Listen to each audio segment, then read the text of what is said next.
Hello, Nova Nation. It's WXVU Sports Director David Szczepanski here with a preview for Villanova versus Providence. Just wrapped up Villanova Sports Talk. If you didn't get a chance to tune into that episode already, you can do so on Spotify and YouTube and continue to get ready for tonight's game beginning at 7 p.m. And, Villanova coming off of, a tough loss to UConn on the road in overtime, but a game where Villanova played well, right? Tyler Perkins had a double-double. Duke Brennan played really well once again. He had his 8th double-double of the season. And Villanova as a whole offensively, did fairly well. The defense did struggle a little bit in overtime as Alex Caravan and Solo Ball really came alive for UConn. But, tough loss for Villanova, but still a very competitive game. Now taking on a Providence team at home that has really struggled. I mean, there's been a lot of criticism about Coach English in Friartown, and it seems like they're just trending towards rock bottom at this point. The Friars are 9-12 overall this season, 2-8 in conference play. They only have 2 combined quad 1 and quad 2 wins this season, more than 10 losses combined in quad 1 and quad 2 opportunities. So 2-11 so far in combined quad 1 and quad 2 games this year. And Villanova has already defeated Providence on the road 88-82. That was a really good bench game for the Wildcats. Devin Askew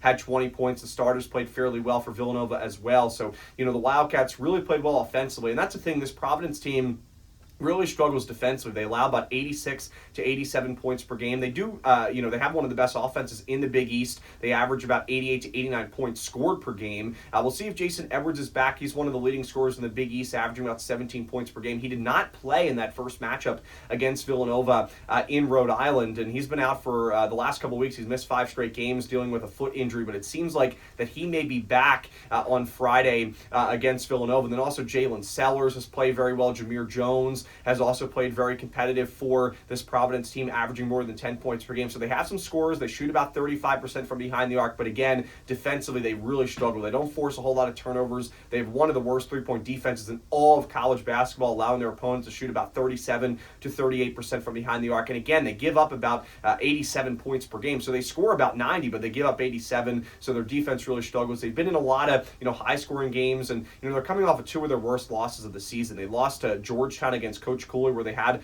about a 20-point lead, and they blew that at home. And then in addition to that, it was a loss most recently against UConn in a game that was very, very close. And yes, it was a competitive game against UConn where Providence almost won, but still a game that's kind of been a message for a lot of their games this season. It feels like they're right there, and then just are not able to finish the job and secure the victory. So Villanova should win this game, especially at home, looking to sweep Providence on Friday at the Finn. Again, our WXU pregame coverage will begin at 6:30 p.m. Tip-off is at 7 p.m. Thanks for tuning into this preview video, Nova Nation. Again, Villanova versus Providence. Have a great rest of your day. And as always, go Cats!